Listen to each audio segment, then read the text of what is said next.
ஸ்டேஜில் ஒரு வடிவேல் ஃபைட்டில் வந்து அவர் எப்படி கப்பு வாங்கிட்டு நியாயமாக இந்த கப்பு எனக்கு தான்டா சொந்தம், நான் எவ்வளோ அடி வாங்கியிருக்கேன் பாடுறான்ற மாதிரி இந்த படம் ரிலீஸ் ஆனதே வந்து எனக்கு ஒரு பிளாக் பஸ்டர். இந்த படம் ரிலீஸ் ஆயிடுச்சு, அதுவே எனக்கு வந்து ஒரு பெரிய பிளாக் பஸ்டர் தான், எனக்கு ஒரு ஹிட்டு. ஏன்னா எப்பயுமே கொஞ்சம் கனவு பெருசாக இருந்துச்சுன்னா அது கொஞ்சம் கொஞ்சம் கஷ்டமாக தான் இருக்குது. ஸோ நம்ம நிறைய தடவை என்னென்னா சுற்றி இருக்கிற சூழ்நிலைகள் காரணமாக எது கொஞ்சம் ஈஸியோ எது கொஞ்சம் சுலபமாக நடக்குமோ அப்படின்ற மாதிரி நம்மளே வந்து நம்மளுடைய கம்ஃபர்ட் ஜோன். இப்போ எனக்கு வந்து இப்போ என் வாழ்க்கை வந்து ரொம்ப ஒரு கம்ஃபர்ட் ஜோன்ல தான் இருக்குன்னு சொல்லலாம் கடவுளுடைய அனுகிரகத்தால். ஆனால் அதே அந்த கம்ஃபர்ட் ஜோன்ல எத்தனை படம் வேணாலும் லைஃப்ல நம்ம பண்ணிட்டே போயிட்டே இருக்கலாம். பட் அந்த கம்ஃபர்ட் ஜோனை பிரேக் பண்ணி நான் இருந்த ஒரு சுச்சுவேஷனே வந்துட்டு எனக்கு கொஞ்சம் என் மேல பெருசா நம்பிக்கை இல்லாத ஒரு சுச்சுவேஷன்ல தான் இருந்துச்சு.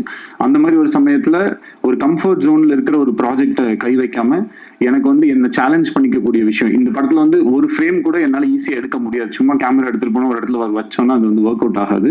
அதுல ஏதாவது ஒரு மெனக்கடலாவது இருக்கும். அதுல அட்லீஸ்ட் ஒரு காஸ்டியூம் அது கரெக்டா இருக்கணும், இல்ல பின்னாடி இருக்கிற விஷயங்கள் கரெக்டா இருக்கணும், இல்ல அதுல இதுக்கப்புறம் வரப்போற அந்த சிஜி கரெக்டா இருக்கணும், இல்ல அங்க இருக்கிற ஒரு மேக்கப்ல ஏதாவது ஒரு விஷயம் கரெக்டா இருக்கும், இல்ல பேச போற டைலாக்ல ஏதாவது ஒரு ஃபியூச்சரிஸ்டிக்கான ஒரு விஷயமா இருக்கணும். இந்த மாதிரி ஏதாவது ஒரு வேலையாச்சும் எக்ஸ்ட்ரா பண்ணணும் அப்படின்ற மாதிரி அப்படி பண்ணா மட்டும்தான் இந்த படம் கொஞ்சம் கன்வின்சிங்கா இருக்கும். இல்லைன்னா நம்ம சும்மா சொல்லலாம் 2040 நடக்கிற மாதிரி அப்படின்ட்டு.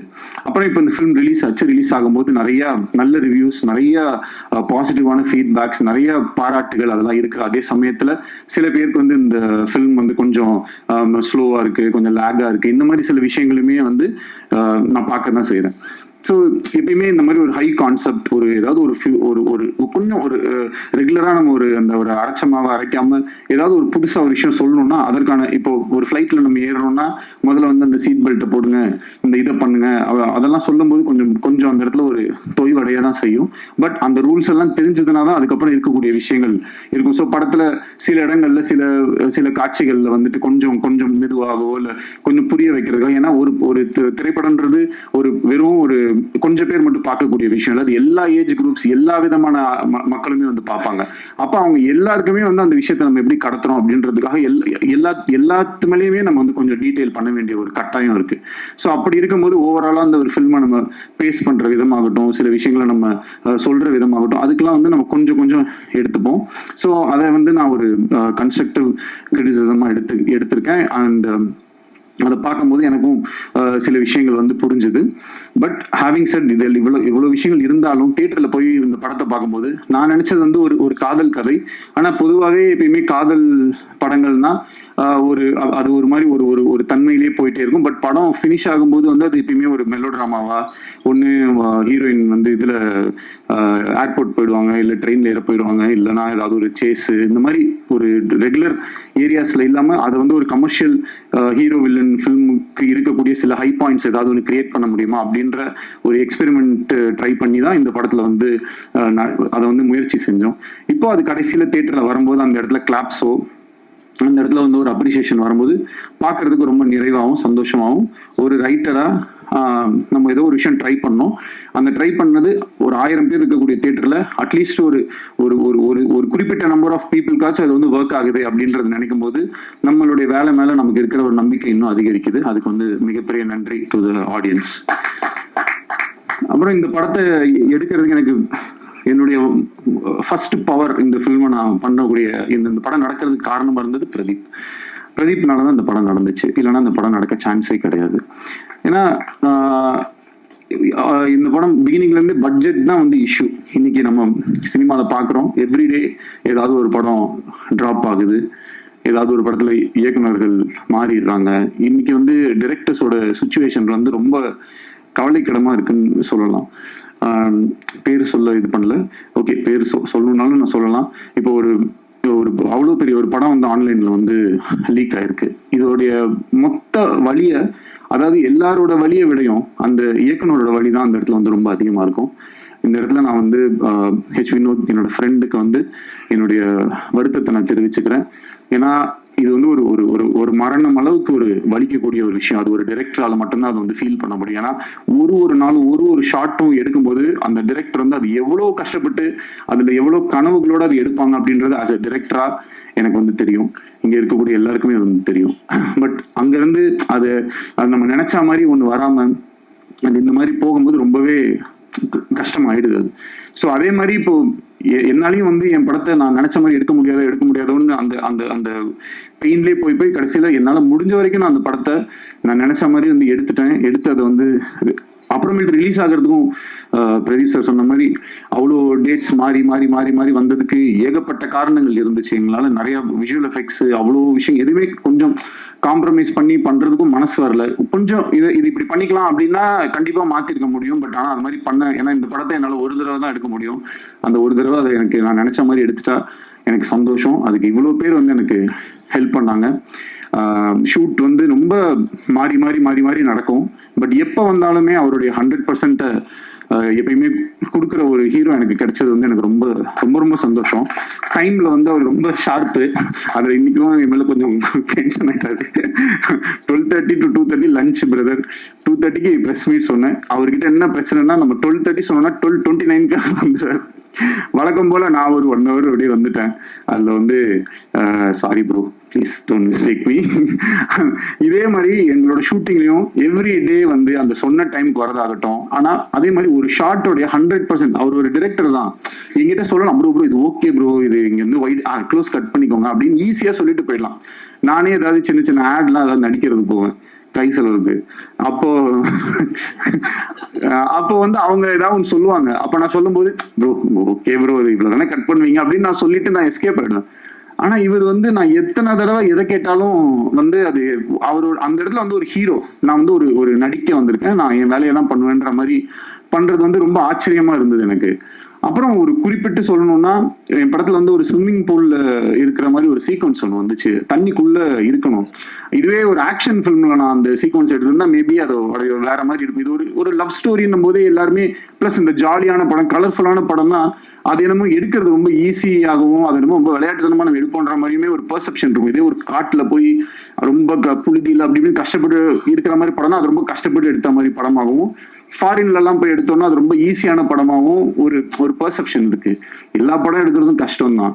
இப்ப இந்த மாதிரி ஒரு படத்துல இந்த மாதிரி ஒரு சீக்வன்ஸ், ஒரு ஆக்ஷன் சீக்வன்ஸ்க்கு நிகரா உயிருக்கே ஆபத்தார அளவுக்கான ஒரு சீக்வன்ஸா தான் அது வந்து எங்களுக்கு இருந்துச்சு. ஏன்னா கிட்டத்தட்ட அந்த கேமரா உள்ள எடுத்துட்டு போய் ஒரு நிமிஷம் to 1.5 நிமிஷம் ஒரு மூச்சு வந்து தம் கட்டி வந்து நடிக்கணும். நைட் ஃபுல்லாமே அதை வந்து பண்ணிட்டு இருந்தாரு. அண்ட் நானும் ஸ்விம்மிங் பூல்ல தான் வந்து இருந்தேன். ஸோ ஒரு தடவை சரி ஓகே இது எவ்வளோ கஷ்டம் அப்படின்னு சொல்லிட்டு நம்ம டைப் பண்ணி பார்ப்போம்னு சொல்லி உள்ள போனேன். உயிருக்கு பயந்து நான் உடனே வெளியே வந்துட்டேன். ஆனா அவ்வளவு தடவை பண்ணி காலையில 5:30-6 மணி வரைக்குமே வந்து அந்த சீக்வன்ஸை அவர் பண்ணி முடிச்சுட்டு கூட ஏன் ப்ரோ என்னை போட்டு இப்படி டார்ச்சர் பண்றீங்கன்னு சொல்லுவாருன்னு பார்த்தா அப்புறம் ஓகேவா கரெக்டா வந்துச்சா எடுத்துக்கலாமா இன்னும் ஏதாவது எடுத்துக்கலாமா அப்படின்னும் போது ஒரு டிரெக்டர்ஸ் ஆக்டராகவும் ஒரு டிரெக்டராகவும் அந்த இடத்துல வந்து அவர் என்ன ரொம்ப இந்த மாதிரி நிறைய நான் ரொம்ப என்ன லைஃப் டைம்ல வந்து என்னால் மறக்க முடியாத நிறைய மொமெண்ட்ஸை வந்து எனக்கு பிரதீப் கொடுத்துருக்காரு. அதுக்கு வந்து ஹார்ட்ஃபெல்ட் தேங்க்ஸ். இன்னைக்கு இந்த படத்துக்கு வந்து மிகப்பெரிய ஓப்பனிங். ஏன்னா மேபி இந்த படம் வந்து டிரெக்டட் பை வேற ஏதாவது ஒரு பேர் போட்டிருந்தா இன்னும் பயங்கரமா கூட ஓப்பனா இருக்கலாம், சொல்ல முடியாது. பிரதீப் ரங்கநாதன் அப்படின்ற ஒரு பேருக்காக ஆடியன்ஸ் அந்த ஓப்பனிங்கை வந்து என்னதான் டிலேஸ் அப்படி இப்படின்னு இருந்தாலும் அந்த அளவுக்கு வந்து இந்த படத்தை ஆதரவு கொடுத்துருக்காங்க. அதோடைய ஓப்பனிங்க்கு அவ்வளோ அந்த ஃபேன்ஸோ அவங்களுடைய விஷயங்கள் எல்லாமே வந்து ரொம்ப ரொம்ப பாசிட்டிவா எங்களுக்கு வந்து அமைஞ்சிருச்சு. இப்போ இந்த வீக் என்ன பொறுத்த வரைக்கும் இந்த படம் வந்து ஒரு லாங் ரன் போகும், அதற்கான எல்லா தகுதியும் பொட்டென்ஷியல் இந்த ஃபிலிம்ல இருக்கு அப்படின்றத நான் நம்புறேன். இன்னும் இந்த வீக்கெண்டுமே வந்து பயங்கரமா வந்து இந்த படம் எல்லாமே 10 வருஷம் முன்னாடி எடுத்த படத்தெல்லாம் எடுத்து ரீரிலீஸ் பண்ணிட்டு இருப்பாங்க. நான் இப்ப ஓடிட்டு இருக்கிற படத்தை திருப்பி 17 தேதி ஃபர்ஸ்ட் டே மாதிரி ஒரு ஓப்பனிங் வரணும் அப்படின்ற மாதிரி எனக்கு ஒரு ஆசை. இன்னும் கொஞ்சம் பயங்கரமா இது ஒர்க் அவுட் ஆகணும். ஏன்னா நிறைய கொஞ்சம் மிக்ஸ்டு ரிவ்யூஸ் இந்த மாதிரிலாம் இருக்கு. அது படத்தை போய் பார்க்கும்போது மேபி இன்னும் பெட்டரா இருக்கலாம். இந்த ஒரு ஆல்ரெடி சில மைண்ட் செட்டோட பார்க்கும்போது எவ்வளவு அழகான இப்போ என்னது ஸ்வீட்டா கேவலமா இருக்கு அப்படின்னு சொல்லி குலாப் ஜாமுனை கொடுத்தா மேபி சாப்பிடும்போது அப்படி தோன்றதுக்கும் வாய்ப்பு இருக்கு. அந்த மாதிரி சும்மாவே ஏதாவது ஒரு விஷயத்த சொல்லி அது பண்ணும்போது அது கரெக்டா போக மாட்டேங்குது. எந்த விதமான மைண்ட்ல எதுவும் இல்லாம இந்த படத்தை நீங்க போய் நேராக தியேட்டர்ல உட்காந்து பாத்தீங்கன்னா கண்டிப்பா வந்து ரசிப்பீங்க அப்படின்றதுக்கு வந்து நம்பலாம். என்னுடைய வேர்டை நீங்க வந்து நம்பலாம். அண்ட் ப்ரோ இந்த ஃபில்மும் வந்து கூடிய சீக்கிரம் உங்களுடைய 100 crore கிளப்ல வரும். கான்ஃபிடென்ட்டா இருங்க, நிச்சயம். நெக்ஸ்ட் வந்து கிருத்தி, சின்ன பொண்ணு. கிருத்தி அவங்க அம்மாவுமே கொஞ்சம் சின்ன பொண்ணு தான். ரெண்டு பேரும் வந்து பாத்தீங்கன்னா செட்ல அவங்கள வந்து அவங்கள எப்படின்னா ஒரு குழந்தைய ஹேண்டில் பண்ற மாதிரி தான் நாங்கள் நிறைய தடவை ட்ரை பண்ணியிருப்போம். அதே நேரத்தில் நிறைய தடவை மிஸ்ஸும் ஆயிரும்.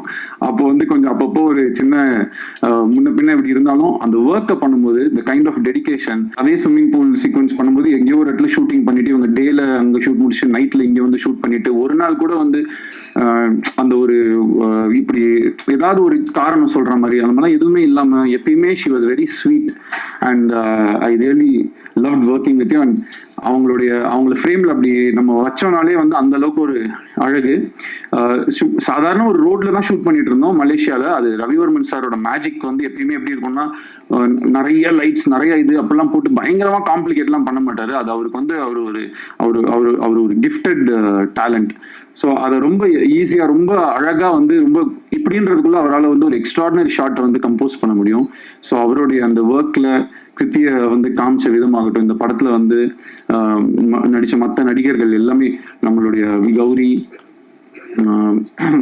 எல்லாம் வந்து 96 படத்துல பார்த்துட்டு இந்த படத்துக்கு நான் என் காஸ்டியூம்ஸ் நான் கொஞ்சம் இதெல்லாம் பண்ணும்போது எனக்கே கொஞ்சம் கஷ்டமா தான் இருந்துச்சு. பட் இருந்தாலும் கௌரி தப்பா எடுத்துக்காதீங்க, போடுங்க பரவாயில்ல, 2040 இப்படிதான் ஆகும் அப்படின்னு சொல்லி அவங்களை கன்வின்ஸ் பண்ணி அந்த அந்த காஸ்டியூம்ஸ் இந்த மாதிரி விஷயங்கள்லாம் பண்ணோம். ஏன்னா அந்த கேரக்டர் ஏன்னா இன்னும் 10 வருஷம் கழிச்சு எல்லாம் இஷ்டத்துக்கு தான் ஏதாவது ஒன்று போடுவாங்க. ஸோ நீங்களும் ஏதாவது இஷ்டத்துக்கு போட்டுவாங்க அப்படின்னு சொல்லி தான் அந்த காஸ்டியூம்ஸ் எல்லாமே நம்ம வந்து கொடுத்து நம்ம வந்து எல்லாம் இது பண்ணோம்.